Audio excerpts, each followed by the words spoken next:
마가복음 1장 21절 그들이 가버나움에 들어가니라. 예수께서 곧 안식일에 회당에 들어가 가르치심에 무사람이 그의 교훈에 놀라니 이는 그가 가르치는 것이 권위 있는 자와 같고 서기관들과 같이 아니함일러라. 마침 그들의 회당에 더러운 귀신 들린 사람이 있어 소리질러 이르되 나사렛 예수여 우리가 당신과 무슨 상관이 있나이까? 우리를 멸하려 왔나이까? 나는 당신이 누구인 줄 아노니 하나님의 거룩한 자니이다. 예수께서 꾸짖어 이르시되 잠잠하고 그 사람에게서 나오라 하시니 더러운 귀신이 그 사람에게 경련을 일으키고 큰 소리를 지르며 나오는지라. 다 놀라 서로 물어 이르되 이는 어찌미냐? 권위 있는 새 교훈이로다. 더러운 귀신들에게 명한즉 순종하는도다 하더라. 예수의 소문이 곧 온 갈릴리 사방에 커지더라. 네, 우리 마가복음은 다른 서신서와 달리 우리 갈릴리에 대한 복음이 이제 전파되어진다고 보통 기자들은 그렇게 이야기를 합니다. 예수님이 오시고 그리고 공생애를 이제 보내신 뒤 십자가에 못 박아 죽으시고 사흘 만에 부활하시고 그리고 승천을 하시고 약속을 하셨어요.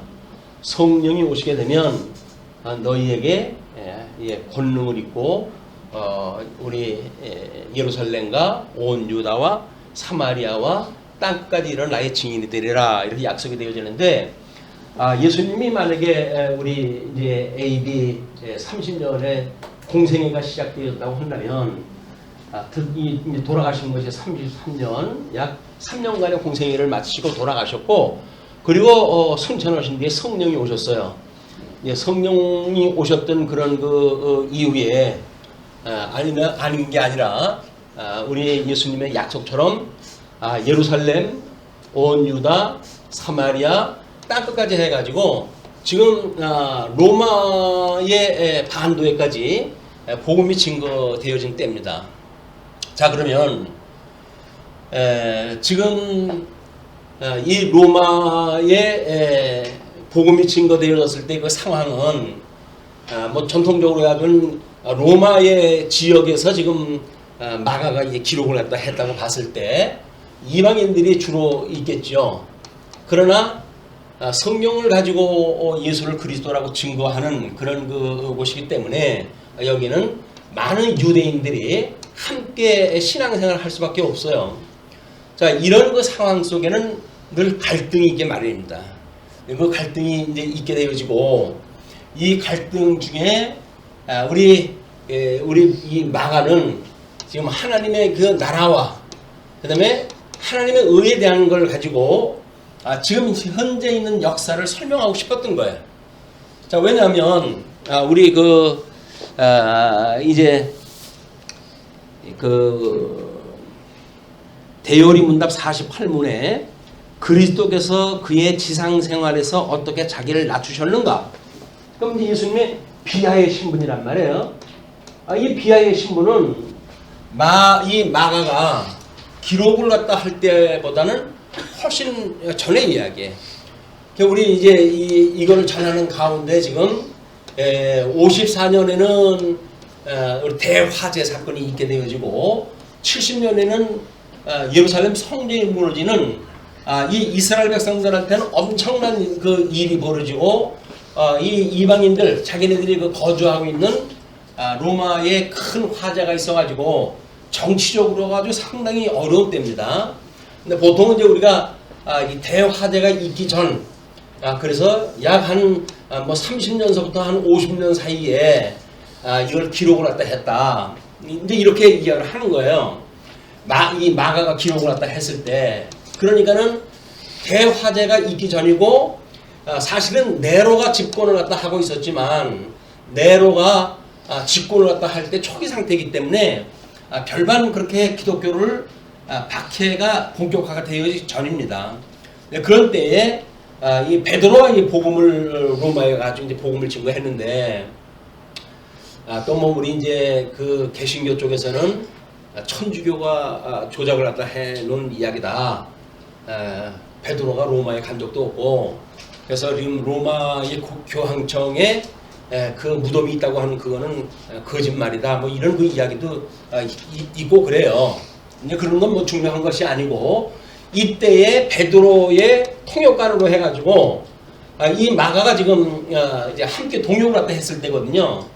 근데 당시에 이 독자들이 베드로의 설교를 듣는 사람들이 선생님, 우리한테 이걸 글로 좀 남겨주시죠. 이렇게 이야기를 한 거예요. 근데 베드로는 이걸 글로 남길 만한 그 어떤 형편이 안 되니까 통역관으로 동역을 했던 마가에게 시켜가지고 기록을 갖다 한 것이 보통 마가복음이다. 우리가 이렇게 이제 알고 있는 거죠. 그러니까는 네 복음서 중에 제일 먼저 기록되어진 거예요. 자, 예수님의 공생에 있었던 사건입니다. 이 사건을 지금 그거보다 훨씬 뒤후기에 베드로를 통해 가지고 예수님이 이렇게 사역을 하셨어. 그것이 구약에 언약되어진 대로 이루어진 거야. 그러므로 그 예수님은 그리스도란다 라고 하는 걸 증거를 갖다 했는데, 그걸 기록한 것이 지금 마가복음이니까 이 마가복음의 내용은 역사적으로 기록의 상태는 이때지만은 그 배경은 예수님의 공생의 사건이에요. 그러니까 이제 뭐 지금은 우리가 21세기 들어와 가지고 우리가 이 성경을 가지고 이때 기록되어진 저 앞에의 사건을 지금 우리가 읽고 해석을 하고 있단 말이에요. 그렇기 때문에 이런 역사적인 맥락을 우리가 제대로 이해를 해야 마가복음에서 무엇을 말하려고 했느냐, 그 내용을 우리가 이제 잘 알 수가 있는 거예요. 거기에 뭐라고 그랬냐면, 대오리 문답에서 이제 지상 생활에 있어서 자기를 낮추신 사건이거든요. 근데 그리스도께서 그의 지상 생활에서 자기를 낮추신 것은 율법에 복종하여 율법을 온전히 이루심으로 인간 본성에게 공통적으로 있는 일이나 특히 그의 낮아지심에서 따랐던 세상의 모욕, 사단의 시험, 육신의 연약성 등으로 더불어 충돌하심에 있었다. 그러니까 사실은 이때에 이 하나님의 의로 우리 주님께서 오셨는데, 구약 성도들이 알았던 이 하나님의 의라고 하는 것은 율법에 기초를 한 거예요. 율법에 기초해가지고 우리 하나님께서 양전약을 이야기하셨다고 그랬잖아요. 그의 의와 나라, 이걸 복과 나라를 갖다 주셨는데, 이 하나님의 나라를 이룬다는 이야기는 이 하나님의 안식에 거하는 사람들이 하나님의 의를 인하여서 하나님 나라의 생활을 하는 것, 우리 이제 기독교 세계관이라고 이야기했어요. 이거에 의해서 되어지듯이 이때도 우리 예수님은 오셔가지고 하나님의 나라에 대한 걸 증거를 하셨고, 그리고 이제 예수님이 승천하셨으니까 이 마가도 하나님의 나라, 우리 이 준비에 몸된 교회입니다. 이 교회라고 하는 그것이 지금 이렇게 정치적으로 로마 제국의 어떤 핍박이나 이쪽 이스라엘 살던 사람들도 마찬가지죠. 세금을 갖다 강제로 걷어들이고 했기 때문에 어려운 건 마찬가지였어요. 그러니까 이들이 생각하고 있는 하나님의 나라라고 하는 그 이야기가 예수님을 믿고 우리가 이걸 어떻게 우리가 살아갈 것인가, 이건 도저히 자기네들이 어떻게 영역 바깥의 이야기, 세상 바깥의 일이기 때문에, 그렇기 때문에 지금 이제 이 강론을 갖다 하고 설교를 갖다 하는 사람들은 세상의 나라는 이렇지만 하나님 나라라고 하는 그 이야기는 너희들이 몸담고 있는 교회 생활이 하나님 나라인데 이 나라처럼 이루어지는 거야. 그 이루어지기는 하나님의 의로 이루어지는 건데, 구약 사람들은 이걸 율법으로 이루어진다고 오해를 갖다 했어. 그렇기 때문에 예수님께서 이걸 다 이루었다라고 이렇게 말씀을 갖다 하시면서, 그러나 내가 율법이나 선지를 폐하러 온 것이 아니라 온전케 하러 오셨다고 말씀을 하셨단다 라고 하는 이야기를 해주는 거예요. 왜냐면 지금 우리는 21세기에 사는데도 불구하고 율법을 지켜야 됩니까? 맙니까? 이런데 이게 혼란이 와요. 이 하나님의 뜻이라고 그러는데 저걸 그러면 안 지켜도 된단 말입니까? 라고 하는 문제로 해가지고 우리는 갈등을 느끼는 거예요. 그래서 이제 우리 예수님 오셨을 때서부터 율법주의가 등장했다 하는 그 이야기는 이건 어쩔 수가 없어요. 하나님이 기뻐하시는 것이 율법인데 그 율법을 가지고 우리 하나님의 나라를 이루고 이제 살아가는 성도들의 삶인데 유대인들은 이걸 중심으로 해가지고 신앙생활 때 해왔던 거 아니에요? 여기다 거의 목숨을 걸었어요. 이렇게 해야 하나님 나라의 백성답게 살아갈 수가 있다고 생각이 드니까. 근데 이제 그 이스라엘 백성들은 지금 이때쯤 되면 뭐 이스라엘 본토도 뭐 말할 것도 없고, 그리고 이제 로마 반도까지 복음이 증거되어져 가지고 하나님의 나라라고 하는 것이 이게 과연 이게 존재하는 건가? 이거 우리가 뭐에 이거 쏘여가지고 있는 거 아닌가 이런 생각이 드는 거예요. 예수를 믿는다 그러면은 평안하고 뭐 그러지는 않은데 뭐 이 핍박은 뭐 오지요. 또 더군다나 이 뭐 함께 있던 유대인들은 너희들이 그렇게 예수 믿어가지고 되겠냐? 율법을 지켜야지 라고 하는 주장을 갖다 피기도 하고 이런 혼란 가운데 지금 처해져 있다는 거예요, 이게. 그러니까 마가는 지금 예수님의 신분을 가지고 그리스도인 걸 증거하는 거 아니에요. 그러니까 이 비하의 신분으로 오셨던 그 예수님이 천상의 하나님의 아들, 성자 하나님으로서 이 땅에 오셨다고 하는 걸 지금 이야기를 해줘야 돼요. 왜? 그렇게 권위가 있는 분이기 때문에 비록 지금은 뭐 우리 이스라엘이나 또는 로마나 주님의 몸된 교회가 어려움에 처해져 있는데도 불구하고 하나님이 없는 것처럼 보이지만 그것이 아니라 하나님은 정말 살아계시다. 이걸 보여주기 위해서 이 땅에 이분이 직접 오셨던 거야 라고 하는 걸 증거를 갖다 해야 그러면 하나님이 이 땅에 오셔가지고 우리들의 의를 인하여가지고 십자가에 못 박아 죽는 데까지 오셨단 말인가? 그럼 여기서 예수님이 고난을 받았던 그거는 힘이 없어서 능이 없어서 고난을 받은 것이 아니라 하나님의 의를 이루시는 방법으로 해가지고 이 땅에 나타신 거로구나. 자, 그러면 우리가 복음을 그걸 깨닫게 되면 하나님 나라의 입장에서는 어떻게 해요? 주님의 몸된 교회가 하나님의 능이 약해가지고 우리로 하여금 이 엉터리 같은 교회 생활을 하게 하시는가? 라는 게 아니라는 거예요.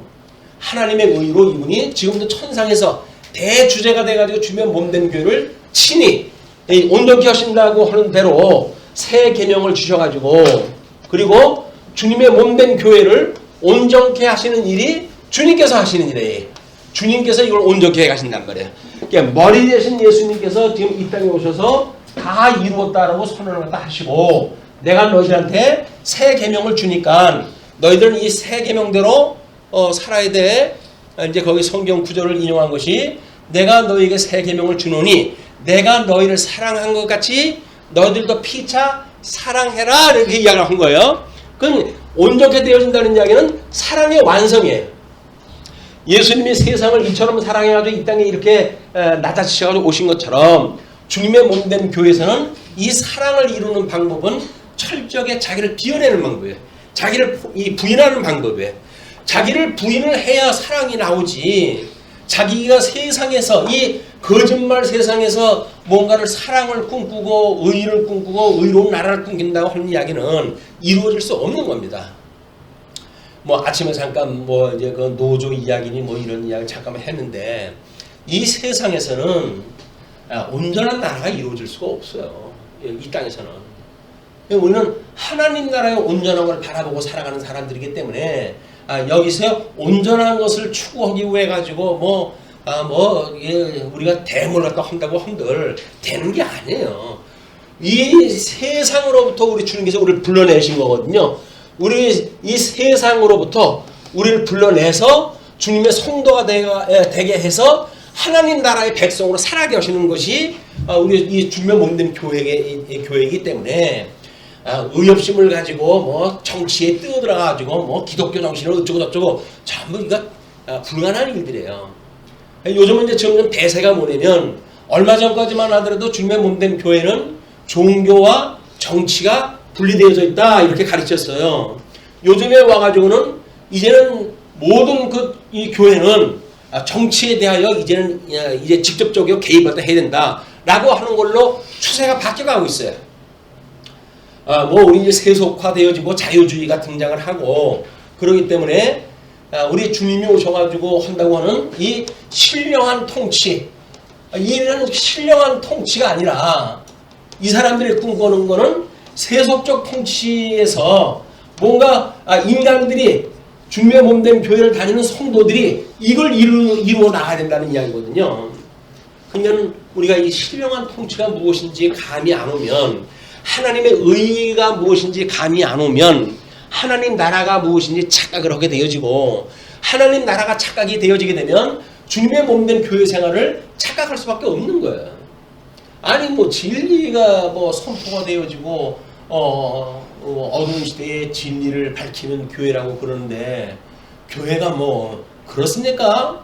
라고 이야기를 한다고 하면 그분은 이미 이 교회 간에 대한 오해가 있는 거예요. 우리 주님의 몸된 교회는 무형교회와 유형교회 두 가지로 나뉘게 되어집니다. 유형교회는 이런 몸을 가지고 있는 사람들이 모여져 있는 교회를 유형교회라고 그래요. 그러나 우리 하나님께서 창세전에 이미 구원하기로 작정되어진 모든 사람들이 있는 그런 그 교회를 무형교회라고 그러거든요. 그러니까는 교회라고 그러면 유형교회와 무형교회로 구분을 갖다 해서 우리가 읽어낼 수가 있어야지. 교회 그러면 하나의 교회로 해가지고 뭐 이 유형교회가 한계가 있는 이 한계를 지적을 갖다 한다든지 그것 때문에 우리가 이 주님의 몸된 교회가 아니야 라고 말하는 것은 잘못되어진 우리가 이해 때문에 그런단 말이에요. 그러면 우리 하나님의 이 통치가 무엇인가? 내가 지금 사도 바울은 이 마가는 예수님이 낮아지신 이 비하의 신분을 가지고 계시지만 이분은 원래 성자 하나님으로서 우리 선제하신 분이다. 창세 이 요한복음에서 이야기하듯이 태초로부터 하나님이 천지를 창조할 때로부터 거기 계셨던 분이다. 그 이야기예요. 예수님이. 그러니까 이 어마어마한 선지하셨던 우리 성자 하나님이 친히 인간의 모습을 이 땅에 입고 오셔가지고 비하의 신분을 사신다는 겁니다. 그럼 여기서 우리가 신령한 의미를 갖다 본다면 뭘 봐야 돼요? 예수님의 초능력적인 사건을 봐야 되겠죠. 거기에 그럼에도 불구하고 여전히 병든 자는 있고 세상에 그런 통치하는 이런 억압받는 그런 그 민중들은 그냥 있어요. 그럼에도 불구하고 주님께서 비하의 신분을 입고 이 땅에 오셨다고 하는 걸 이야기를 해야 되는데 너무 이게 예수님이 처음부터 낮아지셔가지고 별 볼 일 없는 걸로 소개가 되어지면 사람들이 예수님에 대한 신뢰가 떨어지잖아요. 그냥 마가복음을 기록할 때 제일 먼저 선제의 하나님에 대한 걸 이야기를 하는 거예요. 하나님은 원래 태초로부터 계셨던 우리 하나님하고 함께 계셨던 분이다. 그분이 인간의 모습을 입고 이 땅에 오신 거야. 그래서 그 인간의 모습을 입고 이 땅에 오셔가지고 공생애의 생활을 갖다 하고 있는 예수님의 사역을 지금 소개를 하고 있는 거예요. 그런 맥락에서 21절서부터 우리 28절까지 내용을 더러운 귀신을 내어 쫓는 권세로 자기를 증거했다 이렇게 이야기를 하잖아요. 그냥 지금 우리 1절서부터 28절까지 보통 서기관들에게는 다르게 뭔가 권위 있는 새 교훈을 갖다 하고 있다 이렇게 이야기한단 말이에요. 우리 주님이 하는 이 새 교훈, 새로운 교훈이라고 하는 그 이야기는 과거에 이거를 서기관이라든지 이런 사람들은 구약성경에 의해 가지고 자기네들이 가지고 있는 율법관에 의해 가지고 그 다음에 이 교훈을 갖다 했기 때문에 그 교훈이 율법적으로 머무르고 만 거예요. 그러나 예수님이 오셔가지고 하는 거는 이건 뭔가 권위가 있고 새로운 것 같다. 이런 전환점이 생기는 거예요. 이제 의식의 전환점이 생기고 우리 그 예수님의 권위에 대한 새로운 변화에 대한 걸 초점을 맞춰가지고 마가가 지금 소개를 다 하는 겁니다. 그걸 할 때 이제 그 안식일에 회당에 들어가가지고 말씀을 갖다 가르치는데 무사람이 그의 교훈에 놀라는 거예요. 아니 이렇게 듣지도 보지도 못했던 이런 것이 웬일이냐. 권위 있는 자의 이 교훈이 아니면 이런 교훈이 있을 수 없다. 그 이야기는 감동을 받은 거예요. 이분들이. 그냥 예수님이 복음을 증거할 때 그 복음으로 해가지고 이분들은 깨달음이 있었던 거지요. 왜? 같은 율법을 가지고 서기관들도 그동안 우리 안식일을 모여가지고 맨날 그 가르치고 그랬거든요. 그랬는데 예수님이 안식일에 지금 들어가가지고 가르치는 거는 이들이 가르치는 거 다른 새로운 권위 있는 말씀이 들린 거예요. 우리가 하나님의 말씀을 들을 때 권위 있는 말씀으로 들린다고 한다면 그 사람 복 있는 사람입니다. 그냥 세상의 이치로 해가지고 머리로 돌려가지고 그렇게 됐대 라고는 그냥 이론의 이 전개가 아니에요. 이거는 이론의 전개가 아니에요. 실질적인 교훈이라고 하는 이거는 가르치고 지금 훈계하는 거 아닙니까? 그러니까 이거는 전 삶에 대한 의미가 다 포함되어져 있는 복음을 갖다 지금 전하고 있다. 그런 그 이야기를 우리가 받아들여야 되겠죠.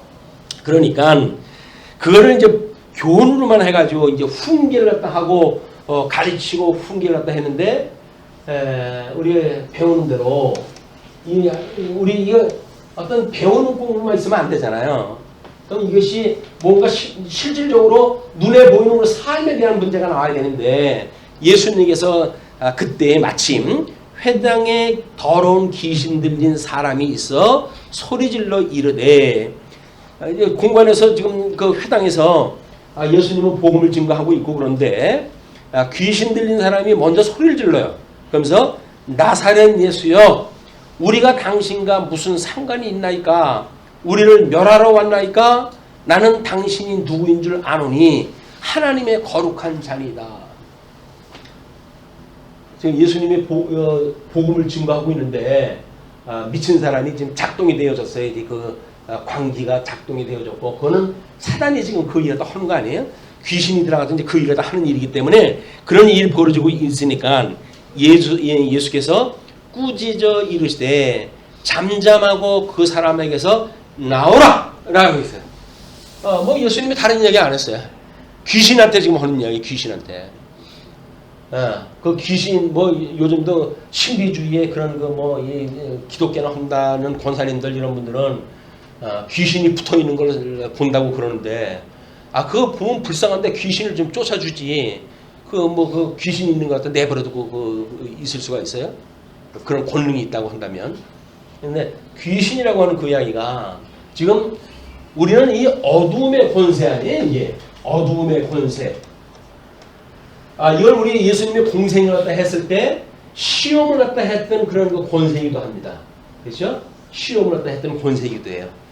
이것이 결국은 우리 아담을 유혹을 갖다 했던 그때의 옛뱀이에요. 뱀.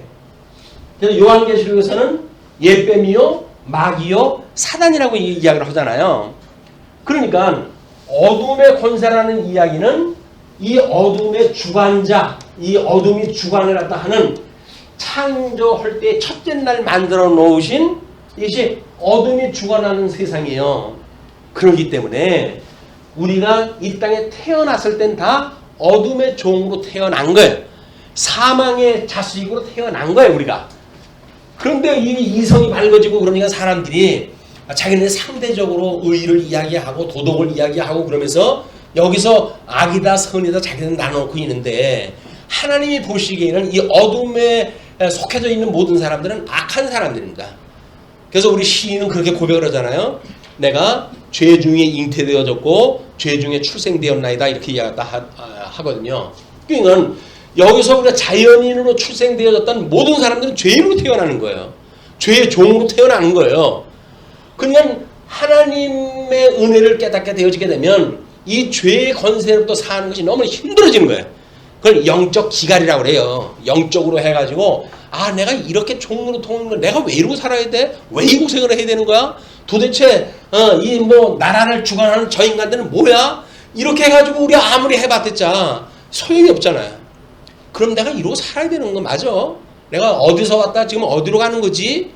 이런 우리의 정체성에 대한 질문이 만들어져야 돼. 질문이.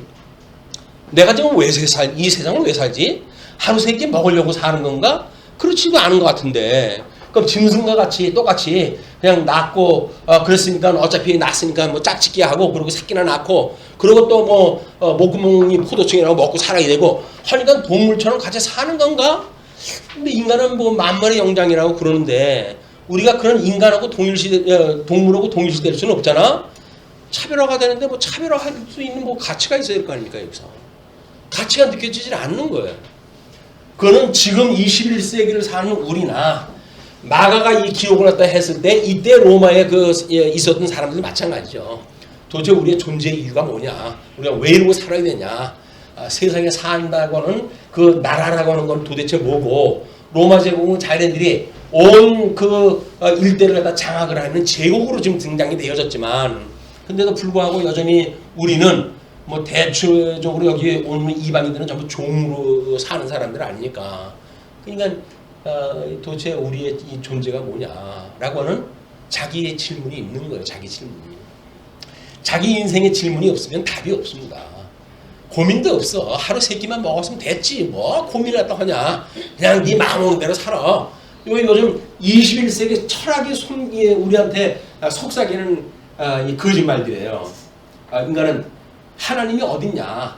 인간이 가지고 있는 것이 너희들 존대로 사는 것이 라고 하는 것이 21세기 철학이 끌고 가는 어둠의 권세들의 장난이란 말이에요. 여기서 과연 그것이 맞는가 라고는 뭐 우리가 이 어떤 신앙인이 아니라고 하더라도 합리적인 의심은 들잖아요. 우리가 도대체 인생은 뭐고 어디서 왔다가 어디로 가는 거냐 이 역사가 라고 하는 것에 대한 질문이 우리가 있어요. 이게 워낙 사는데 바빠가지고 치워가지고 이런 질문을 어렸을 때부터 눌러놓고 살죠. 엄마 저거 뭐야 그러면 몰라도 돼. 그런 건 아는 거 아니야. 그래가지고 뭐 입 막아놓고 귀 막아놓고 우리 부모님들은 그렇게 교육시켜왔거든요. 근데 학교 공부는 열심히 해. 그래야 좋은 대학교 가고 좋은 대학교 가야 좋은 직장 얻게 되어지고 좋은 직장 얻어야 결혼도 좋게 할 거 아니야. 그래야 또 좋은 직장 얻어가지고 다른 사람들을 위해서 굴림하고 살 거 아니야. 이런 것이 세상의 논리예요. 동물의 세계하고 다른 거 아무것도 없습니다. 뭐 진화론을 주장하는 사람들의 이야기도 그거 아니에요? 우리 인간 세포가 어떻게 이기적인가? 뭐 그거에 의해 가지고 지금 인간이 이렇게 지금까지 진화가 되어져 왔다는 거거든요. 그럼 인간이나 그 사람들이 다를 거 없어요. 이 동물이나 세포가 똑같은 뭐 DNA도 해가지고 구조로 되어져 있고 그러니까 똑같이 진화되어지는 그런 요소를 가지고 우리 인간이 존재한다. 그거를 우리가 믿지 않는다고 한다면, 창조주 하나님을 믿는다고 한다면 이런 거짓말을 부리는 모든 철학으로부터 우리가 도망가야 돼. 그런데 이 어둠이 장악하고 있는 세상 속에서 어떻게 도망을 가요? 도망갈 수가 없지. 그냥 우리 예수님이 너희들로는 안 되는 거야. 내가 이제 너희들을 우리 창세전에 하나님께 다 약속을 해놓은 거기 때문에 너희를 위해서 구원을 갖다 하러 내가 십자가에 못 박아 죽는 데까지 내려갈 거야. 그러니까 내가 너희를 사랑한 것 같이, 그 이야기는 뭐예요? 예수님이 너희를 사랑해서 하나님과 동등됨을 취하지 아니하시고 인간의 형상을 입고 이 땅에까지 낮아지셔서 십자가에 못 박아 죽는 것 같이 너희를 사랑했다, 그 이야기예요. 그럼 이제 우리 보고 사랑을 하라 그랬어요. 사랑을 하라 그랬어요. 그럼 사랑을 하라는 게 뭐라고요? 누구같이? 예수님과 같이 사랑을 하래요. 물론 예수님께서 주셨던 이 세계명인 사랑은 우리로 하여금 온전케 하시는 주님께서 해가시는 일입니다. 온전케 해가시는 주님께서 우리를 그렇게 해가시겠다는 거예요. 그게 믿어지게 되면 우리는 믿어지는 것만큼 사랑하며 살아가게 되어져요. 믿지 않으면. 아니, 믿어지지 않는데 어떻게 사랑을 해요, 지금. 내 한 몸, 운신하기도 지금 힘든 판에 누구를 사랑하고 삽니까? 근데 우리는 이 복음으로 인해 가지고 주님께서 온전케 하신다고 했던 이 세계명, 또 온전케 했던 그런 우리 서신서의 모든 내용들, 이런 걸 보니까 주님께서 정말 이렇게 해 가시네? 라고 하는 것이 믿어지는 사람들이 지금도 대주제가 되신 예수 그리스도를 믿고 우리를 온전케 해주시는 분이야 라고 믿고 신앙생활을 해갈 수가 있는 거란 말이에요. 이것이 진정한 이 어둠으로부터 얻게 되어지는 자유의 자유. 자, 그런데 이제 귀신이 그렇게 꾸짖으니까 더러운 귀신이 그 사람에게서 경련을 일으키고 큰 소리를 지르며 나오는지라. 실체예요. 귀신이 뭐 아무것도 없는데 뭐 이 무당들이 푸닥거리 하듯이 배뱅이 하듯이 다 정보 알고 있기 때문에 주절거리고 그러는 거 아닙니다. 이건 실체, 귀신의 실체가 있는 거예요. 그거를 그렇게 소리를 질러가 나와요. 다 놀라 서로 물어 이르되 이는 어쩌미냐? 권위 있는 새 교훈이로다. 더러운 귀신들에게 명한즉 순종하는도다 하더라. 사실은 유대인들도 축지에 대한 방법이 있었어요. 사무엘 우리 사도 바울 그 솔로몬 시대 때 이후로 해가지고 귀신을 내쫓는 축기하는 방법에 대한 것이 전승되어져 오고 그러고 그랬어요. 그런 주문을 외운다든지 하게 되면 귀신이 나간다 뭐 이렇게 하는 이런 신비로운 그런 일들이 전해져 왔는데 결국 귀신 들린 자들이 쫓겨나지는 못하니까 지금 공회까지 와가지고 지금 들어앉아 있는 거 아니에요? 예. 지금 하나님의 말씀을 증거하는 공회 안에 들어와가지고 있다가 예수님이 와가지고 진리를 갖다 선포하니까 깜짝 놀란 거예요. 그래가지고 결국은 이제 쫓겨나게 되어지는 그런 그 지경에 이르게 되어진 겁니다. 자, 우리는 여기 있을 때 귀신을 내어쫓는데 귀신을 내어쫓는 방법은 우리 뭐 예수님이 변화산 올라갔을 때 내려오니까 난리가 난 거 아니에요. 제자들이 왜 뭔 일이냐 그랬더니 환자 아버지가 와가지고 당신 제자들한테 이거 귀신 좀 쫓아달라고 그랬더니 저 쫓아내지 땀만 빌빌 흘리고 저렇게 지금 있다. 그랬더니 예수님께서 이제 그 귀신을 내쫓아 주시잖아요. 제자들이 한참 있다가 민망하잖아요. 자기네들이 과거에는 그래도 예수님에게 권능을 받아가지고 복음 증거를 갖다 해가지고 70인령 파송될 때 나가가지고 귀신이 내쫓기고 뭐 안진뱅이가 일어나고 했더니 역사를 갖다 이제 이루었던 사람들인데 오늘은 그게 안 되는 거예요. 예수님한테 묻죠. 예수님 왜 이래? 예수님 이게 왜 안 되죠? 라고 이야기를 했더니 예수님께서 하시는 말씀이 기도 외에는 이런 유가 나갈 수 있는 방법이 없어. 기도 외에는. 기도가 뭐예요? 구약에서 언약되어졌던 하나님의 의를 이루기 위했던 이 기도 외에는 이걸 나가게 할 수가 없다. 그 이야기야. 오늘 우리 예수님이 그걸 이루셨고 새롭게 이걸 다 이루리라고 했던 더 온전케 한다고 했던 그 약속을 믿고 우리가 기도를 갖다 하는 거야. 그것이 우리 주기도를 할 때 뭐예요? 우리가 우리에게 죄진 자를 사해 준 것처럼 우리 죄를 사하시고 우리를 시험에 들게 하지 마시고 우리를 악에서 구원해 주세요 라고 하는 기도란 말이에요. 끊임없이 이 악으로부터 구원을 우리가 기도를 갖다 해야 돼요. 지금 내 몸에 있는 귀신이 나가는 게 아니라 귀신이 장악하고 있는 이 어둠의 세계로부터 진리의 세계로 우리가 이미 거듭나고 중생된 성도 아닙니까? 이 성도가 말씀으로 해서 진정한 자유를 누리려고 한다면 이렇게 하나님의 말씀으로 해서 기도를 갖다 해야 자유를 우리가 얻게 되어진다. 자, 그 다음에 이제 29절로부터 31절 보시게 되면 베드로의 장모의 열병을 고치는 권세로 증거를 갖다 합니다. 회당에서 나와 곧 야고보와 요한과 함께 시몬과 안드레의 집에 들어가시니 시몬의 장모가 열병으로 누워 있는지라 사람들이 곧 그 여자에 대하여 예수께 여짜온대 나아가사 그 손을 잡아 일으키시니 열병이 떠나고 여자가 그들에게 수종드니라. 자, 우리는 이 귀신 들리는 사건이니 병든 사건이니 이게 다 뭐 어디에서 나온 일인가요?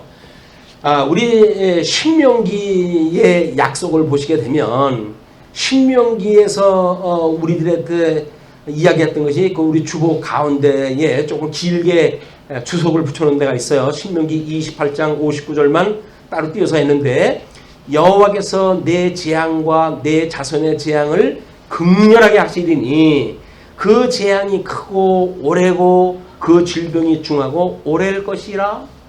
그 이야기가 뭐냐면 지금 이 신명기 28장은 복과 저주를 선언한 장이었어요. 그러니까 내 말에 순종을 하게 되면 그 이야기가 하나님의 말씀에 순종을 하게 되면 너희들이 한없는 복을 받을 것이고 만약에 불순종을 하게 되면 너희들은 저주를 받을 것이야 라고 이야기를 했는데 하나님의 말씀을 이 불순종을 했을 때 받게 되어진 저주가 지금 이게 어둠에 이게 만연되어져 있는 거예요. 이게 지금 타락되어진 이유 때문에 그러는 거거든요.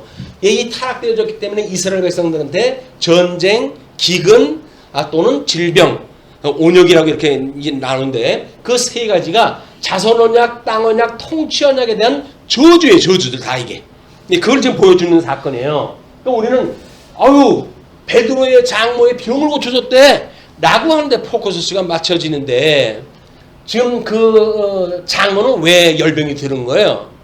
결국은 이 어둠의 권세들이 우리한테 질병을 갖다 준 거 아닙니까? 귀신을 내쫓거나 아니면 귀신 때문에 지금 우리가 이 사단에 의해 가지고 질병이 걸린 거나 이런 거를 예수님께서 쫓아내주는 건 똑같은 사건이에요. 그걸 지금 베드로의 장모 사건을 통해서 보여주는 겁니다. 다음 32절로 34절 보시게 되면 여러 병과 귀신을 내어 쫓는 권세로 증거하다 하셔요. 저물어 해질 때에 지금 저물어 해질 때라고 하는 그 이야기는 안식일 저녁 때쯤 된 거지요. 모든 병자와 귀신 들린 자를 예수께 데려오니 온 동네가 그 문 앞에 모였더라. 이때는 안식일 날은 이동하기가 어려운 때 아닙니까? 그냥 안식일 저녁 때 이제 그들이 법적으로 해가지고 아마 그 시간이 지금 벌어졌는가 봐요. 그랬더니 환자들을 데려온 거예요. 예수께서 각종 병이든 많은 사람을 고치시며 많은 귀신을 내쫓으시되 귀신이 자기를 알므로 그 말하는 것을 허락하지 아니하시니라. 귀신을 다 내쫓아 주시는 거 자기한테 도와줬던 그 이야기는 어떤 그 귀신 들린 자에게 귀신을 내쫓은 일이나 아니면 지금 질병 있는 자들을 귀신의 영역 때문에 그렇게 되어진 자들을 자유롭게 하는 일들을 지금 예수님께서 사역을 하신 거다. 그 다음에 35절로 39절 예수께서 전도를 하시며 귀신을 내어 쫓으십니다. 새벽 아직도 밝기 전에 예수께서 일어나 나가 한적한 곳으로 가사 거기서 기도하시더니 예수님은 큰 사건이 있을 때마다 뭐 매일같이 뭐 일상적인 기도겠지만 이제 제자들을 피해 가지고 하신다거나 무리를 피해 가지고 가가지고 새벽에 이른 그 새벽에 기도를 갖다 하시곤 했었는데 시몬과 및 그와 함께 있는 자들이 예수의 뒤를 따라가 만나서 이르되 모든 사람이 주를 찾나이다. 예수님은 지금 무리를 피해가지고 기도하러 갔더니 따라와줘 한다는 얘기가 이 무리들이 찾는데요, 주님. 지금 제자들은 어디 관심이 있어요? 병 고치고 하는데 자기가 일을 담당하고 있다. 이거에 지금 이 포커스가 맞춰져 있는 거야. 예수님이 지금 이 귀신을 내쫓아가지고 하나님의 능력으로 인해가지고 아담 이후에 타락되어진 세상을 회복하신다고 하는 이 엄청 전 인류에 대한 회복의 역사를 겨우 병자 고치는 것 때문에 이들은 정신이 빠져져 있다. 지금도 마찬가지예요. 복음을 증거할 때 예수님으로 인하여 이 사망의 권세로부터 우리를 자유로 갖다 선하는 이런 그 복음이 증거되어지는 게 아니라 병자 몇 고쳐줬다고 해가지고 그냥 구름대처럼 사람들이 몰려들고 이게 무슨 일입니까 도대체. 이미 여기서 그걸 다 이렇게 알려줬는데도 불구하고 21세기 대한민국 교회에서 그냥 병자 고쳐주면 그게지 제일 능력 있는 사람이라고 자기네들 자처하다 그래요. 병자 고치는 게 문제가 아니라 진정한 자유를 주는 것, 그것이 사랑을 갖다 하는 건 뭐예요? 그 가난한 자에게 밥 주는 거 사랑입니다. 그러나 진리와 함께 기뻐하는 것이 진짜 사랑이거든요. 성도들을 사랑한다고 뭐 복음을 가르쳐줘야지, 진리를 가르쳐줘야지. 진리로 스스로 우리 하나님이 어떠한 분인가를 깨닫고 그분을 경외하는 삶을 살아가는 하나님 나라에 우리가 그 권속으로 되어졌다고 하는 걸 깨닫게 해줘야지. 그걸 자기 아니면 안 돼. 라는 식으로 해가는 일은 만년 자기 종으로 삼겠다는 이야기는 다른 바가 없어요. 경계해야 될 일입니다. 자, 그러면서 이제 이르시되 38절 우리가 다른 가까운 마을들로 가자. 거기서도 전도하리니 내가 이를 위하여 왔노라 하시고 예수님이 뭐 때문에 왔다고요? 그 도를 전하러 오셨다는 거예요. 지금 도를 전하는 그 극치는 뭐예요? 십자가에 못 박아 죽으시는 거거든요. 그 전까지는 고난, 이 공생애가 비하의 신분이라고 하는 고난사를 통해 가지고 이걸 예수님 잡으러 오신 거예요. 예수님이 사단을 잡으러 온 거예요. 지금 이 고난이 없으면 잡을 수가 없어요. 그래서 음부에까지 내려가셔가지고 결국은 비하의 신분을 완성을 하시고 승기의 신분으로 변화가 되어지는 모습을 보게 되어집니다. 그러면서 40절에서부터는 질병을 고치심으로 증거를 갖다 하는 것으로 이렇게 설명이 되어졌어요. 40절, 41절 한 문둥병자가 고쳐달라고 하다가 그걸 강구대로 고쳐주시는 사건이 소개가 되어집니다. 한 나병 환자가 예수께 와서 꿇어 엎드려 강구하여 이르되 원하시면 저를 깨끗하게 하실 수 있나이다. 예수께서 불쌍히 여기사 손을 내밀어 그에게 대시며 이르시되 내가 원하노니 깨끗함을 받으라 하시니 곧 나병이 그 사람에게서 떠나가고 깨끗하여 진지라. 나병이 떠나가. 그렇게 42절 이제 그렇게 해서 42절로 44절 예수께서 모세의 명을 따라 가지고 저희에게 증거케 하시는 내용을 소개합니다. 곧 나병이 그 사람에게서 떠나가고 깨끗하여 진지라. 곧 보내시며 엄히 경고하사 이르시되 삼가 아무에게 아무 말도 하지 말고 가서 내 몸을 제사장에게 보이고 내가 깨끗하게 되었으니 모세가 명한 것을 드려 그들에게 입증하라 하셨더라. 우리 이때 예수님 오셨을 때 산헤드린이라고는 그 제도가 있다고 그랬잖아요. 여기 이제 대제사장이 있고 그 대제사장이 결국은 예수님을 십자가에 못 박아 죽이는 그 주역을 갖다가 맡게 되어지는데 이제 그들한테 보여가지고 문둥병 걸렸던 잔 걸 다 아니까 이 사람들이 그래서 지금 하나님 앞에 이제 제사를 갖다 드려야 돼요. 예물을 갖다 바치고 제사를 드리게 되면 제사장들이 그거 아니에요. 너 나병 환자 아니었어? 근데 전 아는데요. 그래서 이 예물 가져왔으니까 검토라도 해주시죠. 그럼 제사장이 검토라도 하도록 되어 있어요. 부스름이 어떻게 변화가 있는지 뭐 이렇게 해가지고 대제사장이 선언을 갖다 하게 되면 이제 공동체와 더불어 삶을 살 수가 있게 되어지는 거거든요. 그런 거를 율법에 따라 가지고 그거를 증거로 해주라는 거야. 그러니까 지금 이 율법에 순종하는가에 대한 문제, 우리 거기 위에다가 이런 주석을 했는데 대열이 문답 48문 그 박스 아래에 마태복음 6장 1절에 그 가로를 열고 이래요. 당신은 정치적인 유대에서는 정치적 독립, 뭐 그것이 하나님의 교회일 수도 있고 뭐 그들의 공회일 수도 있죠. 그것이 나라라고 한다면 종교적 순종. 그러면 이 종교적 순종이라고 하는 것이 하나님 앞에 칭찬받는 일이거든요. 그리고 하나님의 나라에 대해서는 우리가 어떤 생각을 가지고 살아가야 될 것인가 라는 두 가지의 방점이 지키는 거예요. 그러니까 율법에 순종을 해야 하나님 나라, 하나님이 약속했던 하나님 나라의 백성으로 살아갈 수가 있어.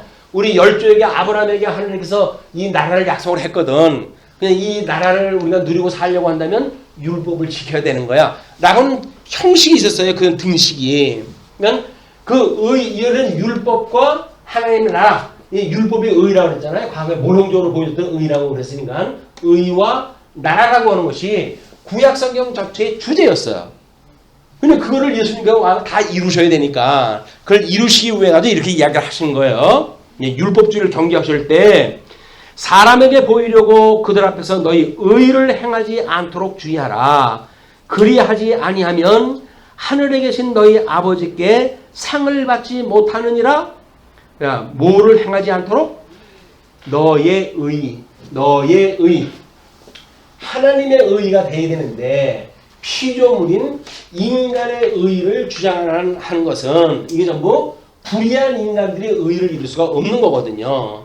자기 주제 파악이 안 되면 불의한 인간들이 자기 의의 방식을 가지고 하나님 나라를 누리고 살 수 있다고 여기는 거예요. 그것이 지금도 율법주의자들은 하나님 나라 가려고 한다면 이렇게 해야 돼 라고 이야기를 하는 거예요. 오늘 어렸을 때서부터 교회 학교에서는 뭐라 그래요? 돈으로 안 돼요. 힘으로도 안 돼요. 하나님의 나라는 믿음으로만 간다고 우리가 교육을 받잖아요. 그런데 믿음으로만 산다고 하는 그것이 교회 생활을 하면 할수록 허무맹랑하게 보이는 거예요. 왜? 아니 믿음이라고 하는 것이 내가 그냥 나는 몰라 나는 그냥 믿어 라고 하는 것이 믿음인가 라고 했는데 신앙생활 해보면 그것도 아닌 것 같잖아요. 믿는다고 했던 것이 신념도 믿음이라고 우리가 착각할 수가 있고 그러니까 우리는 믿음 아닌 걸 가지고 믿음이라고 착각을 하고 신앙생활을 해갈 수가 있는 거예요. 그것이 우리 늘 이야기를 하지만 종교개혁 이후에도 우리 계몽주의 그런 그 시대를 거쳐가지고는 주제주의적인 그런 그 사상이 팽배를 가지 않습니까? 그다음에 이제 이걸 질리게 되면 낭만주의가 등장할 수밖에 없어요. 그래가지고 우리 이 주정주의자들이 의해가지고 이런 하나님의 의에 의한 복음으로 구원을 받는 것이 아니라 인간의 이런 우리 그 마음의 3대 요소가 지정의라고 그러잖아요. 그냥 인간이 가지고 있는 지정의적인 작용에 의해 가지고 복음을 이해한다고 착각을 하는 거예요. 그러니까는 이걸 어떻게 하면 이걸 깨달을 수가 있을까요? 말씀을 무조건 하고 읽으면 될까요? 아니면 뭐 하루에 1시간씩 기도라도 하면 될까요? 아니면 하나님의 이런 뭐 이렇게 하나님의 의를 갖다 이루어가는 것을 무슨 방법으로 확인할 수가 있을까요? 우리 이것이 신약성경의 구약성경을 가지고 하나님의 의를 이 율법을 가지고 설명을 갖다 하고 그런 시대인데 예수님이 오셔가지고 서신서에서 사도 바울이 1차, 2차, 3차 전도 여행을 또 하는데 로마서에다가 편지를 쓴 그런 그 복음에 의할 것 같으면 복음에는 하나님의 의가 나타나서 믿음으로 믿음에 이르게 한다고 이렇게 이야기를 했어요. 그럼 우리는 복음에 하나님의 의가 나타나서 그 이야기는 복음을 깨달아야 그래서 구약성경에 이렇게 언약궤에 예표적으로 모형과 그림자로 보여줬던 하나님의 의를 믿는 믿음으로 우리 예수님이 이루었다고 하는 그걸 믿게 되어지고 그렇기 때문에 우리는 이 성령 외적으로 해가지고 믿음으로 성도들이 살게 되어진단 말이야. 성도가 사는 건 믿음으로 사는 거야. 믿음으로. 여보만 연다고 구원받는 거 아니에요. 또 뭐 열심히 노력한다고 해서 구원받는 거 아닙니다. 율법을 잘 지킨다고 해서 구원받는 거 아니에요. 그거는 전부 사악한 일이에요. 사악한 일. 인간이 무엇인가 자기가 할 수 있다고 믿는 건 전부 사악한 일이에요. 왜? 복음에는 하나님의 의가 나타나는데 이거는 예수 그리스도에 대한 이야기, 그 기쁜 소식에는 하나님의 의가 나타나서 믿음으로 믿음에 이르게 한단 말이에요. 그 복음을 믿어야 된다. 복음을. 복된 소식을. 우리가 이 복 있는 자로 우리 주님께서 우리 복을 주었는데 마땅히 이거는 나한테 복을 주는 이야기네. 이게 우리가 알아먹게끔 돼 있을 거 아니겠어요. 이제 복된 자면 이거를 우리 주님께서 죽었던 우리를 불러내셔. 우리로 하여금 네가 복 있는 자야. 내가 복 있는 자로 온 거 내가 이야기했지. 그래서 우리 산상수훈에서 7복을 이야기로 8복을 이야기를 했잖아요. 그러면 예수님으로 인하여서 예수님이 복 있는 자니까 복 있는 자하고 우리가 연합이 되어지게 되면 내가 복을 받는 사람이로구나. 이걸 깨닫게 되어진단 말이야. 그걸 우리가 예수님과 우리 한 몸이 되어졌다. 예수님을 영접했다. 이렇게 이야기를 하는 거예요. 예수님과 영접을 했다. 이걸 뭐 우리가 구원을 받았다. 이거를 새로운 피조물이 되어졌다. 뭐 여러 가지 표현을 갖다 쓰지요. 그러니까 예수님을 믿었다고 하는 그 이야기는 예수님을 믿고 세례를 받았다는 이야기예요. 세례를 받았다는 이야기가 뭡니까? 내가 예수님과 함께 죽었음을 공포하는 거예요. 나한테도 공포가 돼야 돼. 나한테 끊임없이. 너는 예수님으로 인해서 죄에 대해서 죽었잖아. 왜? 죄가 죽어나는 세상이 이 사망의 세계 아닙니까? 넌 여기서 죽은 거 아니야. 예수님이 너의 모든 죄를 대신 지시고 돌아가셨을 때 너의 죄도 사해 주신 거야. 그러니까 넌 이 죄에서 너가 살 이유가 없는 거야. 라고 하는 걸 깨닫게 되어지는 게 예수님과 함께 죽은 거예요. 그 예수님이 부활할 때 우리가 어떻게 해요? 함께 우리가 살아났어요. 그걸 중생이라고 이야기를 하는 거예요. 예수님과 함께 살아 중생이 되어졌다고 한다면 우리는 이 세상으로부터 진정한 자유를 누리고 사는 성도가 되어진 거다. 이제 하나님의 나라를. 그렇게 했을 때 중면 몸된 교회의 생활을 어떻게 해야 되는가? 자유를 입었던 성도가 이 자유를 이걸 육체의 기회로 삼거나 아니면 여기서 이 뭐 일부 속이는 사람들에 의해 가지고 종노릇을 하거나 그래서 인간의 불의를 가지고 여전히 하나님 나라를 생활할 수 있다고 믿어지는 일은 우리가 쏘고 있는 거다. 하나님의 의로밖에 안 돼요. 하나님의 말씀이 우리가 잘 깨달음이 없으면 하나님의 구해야 돼요. 일용할 양식을 주시옵고 주기도에서 그걸 가르쳐주잖아요. 일용할 양식을 주시옵고 일용할 양식이 뭐예요? 내가 예수님으로 말미암아 새로운 피조물이 되어졌다는 걸 믿게 해주세요.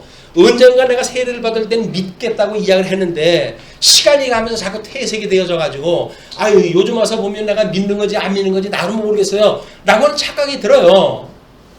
자기가 뭐 때로는 게으름을 피울 때, 때로는 초심을 잃을 때 우리는 그런 착각을 해요. 예수님을 우리가 오래 믿었던 사람들도 내가 예수님 믿는 게 맞아? 내가 구원받은 거 맞는 거야? 라고는 자기 회의가 와요. 그럴 때 초심을 우리가 돌아가야 되는 거예요. 초심. 내가 예수님과 함께 죽었잖아요. 그리고 예수님과 더불어서 내가 부활해가지고 새 생명이 된 거 아닙니까, 주님? 그래서 주님의 이제 그래서 내가 하늘나라에 우리 주소를 두고 하늘 시민으로 살아가는 난데 주님께서 저를 붙들어 주시지 않으면 주님께서 주셨던 이 자유를 가지고 육체의 기회로 삼을 수밖에 없습니다, 주님. 그러니 저를 붙들어 주세요. 그 이야기는 뭐예요? 이거를 우리가 우리에게 죄인자 사해 준 것처럼 우리 죄를 사하시고 우리를 이 악의 세상으로부터 시험에 들게 하지 마시고.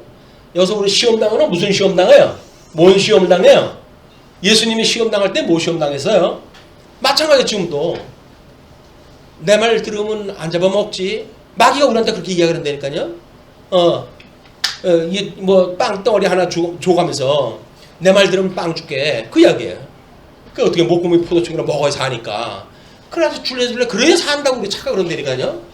아니에요. 말씀으로 사는 거야. 말씀으로. 그러니까 사단이 속이는 말에 우리가 이 속이는 걸 우리가 알아야 나는 안 속아. 우리 주님께서 말씀으로만 산다고 그랬어. 우리는 오직 믿음만 사는 거야. 라고 하는 그런 말씀을 우리가 다시 되찾고 그래야 첫사랑을 다시 기억하게 되어지는 거예요. 우리 결혼을 갖다 하게 되면 신혼생활에 아름다웠던 시간이 얼마나 지속이 된다고요? 아주 고전적일 때는 3년, 고전적인 사람들은 3년, 현대 젊은이들은 뭐 젊은이가 아니야. 현대사는 조금 그래도 좀 클래식한 양반들 이런 말들은 3주나 이렇게 이야기를 할 거예요. 새로 시작한 신빙 우리 젊은 처자들은 3일에 3일. 꼴보기 싫은 거 다 들어가니까 3일이면 코 오는 거 다 들어갔고 아이고 저 인간 저거하고 평생 살아야 되나 이런 생각이 들죠. 그런데 정말 결혼을 갖다 하게 됐을 때 우리가 첫사랑을 확인했다 해가지고 그의 뭐 어떤 그런 걸 사랑을 갖다 해가지고 우리가 결혼을 했는지 이런 첫사랑을 잊어버리게 되면 우리는 살아가는데 예수를 믿는데 주님 왜 저한테 이 고난이 그치질 않습니까? 라고 고난 때문에 저거 무릎을 꿇는 거예요. 고난 때문에 무릎을 꿇어요. 다른 사람은 돈도 잘 벌더구만 요즘은 부동산이 하도 뛰어가지고 뭐 몇 억씩 그냥 뛰었다고 그러는데 아니 주님은 어떻게 저한테는 뭐 몇 천을 갖다 안 주십니까 그래. 이런 생각이 드니까 무릎을 꿇을 수밖에 없죠. 이쪽은 계속 속상했는데 야 부동산에 투자해. 이거 뭐 그런 거 가지고 그냥 한방 튀어. 주식 투자하고 그런 걸로 하면 되는 거야. 라고 하는 소리가 계속 맴돌아요. 그래 힘들고 내가 이걸 모아가지고 언제 막아가지고 이걸 직한일에 말을 하냐. 한번 튀겨보자. 그래 주식했다가 그것마저 쪽박을 찾게 되어지고 없는 사람은 안 되는 거예요. 이게 안 되니까 없어진 건데 근데 그걸 인간의 힘으로 어떻게 하려고 하다 보니까는 끝판에 사람을 죽이고 난리가 나는 거예요. 속지 마십시오. 세상이 우리한테 뭐 황금밭에다 뉘어놓는다고 속지 마세요. 황금밭에 우리 뭐 모든 게 황금으로 변하면 살만한 세상인 것 같습니까? 오죽 그것이 아니면 이솝 이야기로 보여줬을 거예요. 만지는 것마다 금이 돼버려가지고 먹지도 못하고 결국은 굶어 죽게 만드는 이런 그 저주예요. 저주. 하나님의 은혜로 사는 것이 얼마나 좋은 일인지 가난해도 하나님의 은혜가 있으면 그걸로 감사가 되어지고 질병이 있는데도 불구하고 하나님의 은혜가 깨달아지면 그걸로 우리가 기뻐하고 이럴 수가 있는 건가요? 이게 말씀의 능력이란 말이에요. 말씀의 능력으로 되어지는 거지 주어지는 환경으로 되어지는 거 아니에요. 근데 기도를 갖다 하라면 계속 환경만 바꿔달래. 환경. 여긴 밭이 나쁘니까 밭을 바꿔달래. 그 밭이에요. 다 그 세상이 그 세상이지 다른 게 어디 있습니까? 다 똑같은 세상인데. 그럼 더라고요? 하나님 나라를 사모하면서 하나님 나라는 여기는 저주도 없고 아픔도 없고 배고픔도 없는 세상이라는데 주님 저 빨리 가고 싶어요 라고 할 만큼 사모하는 마음이 있어야 될 거 아니에요. 근데 여기를 사모하는 것이 아니라 어디를 사모해요?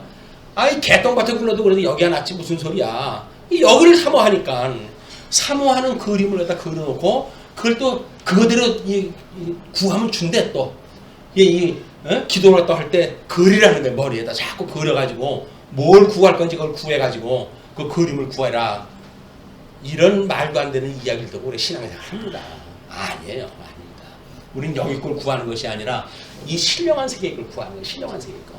영원한 세계.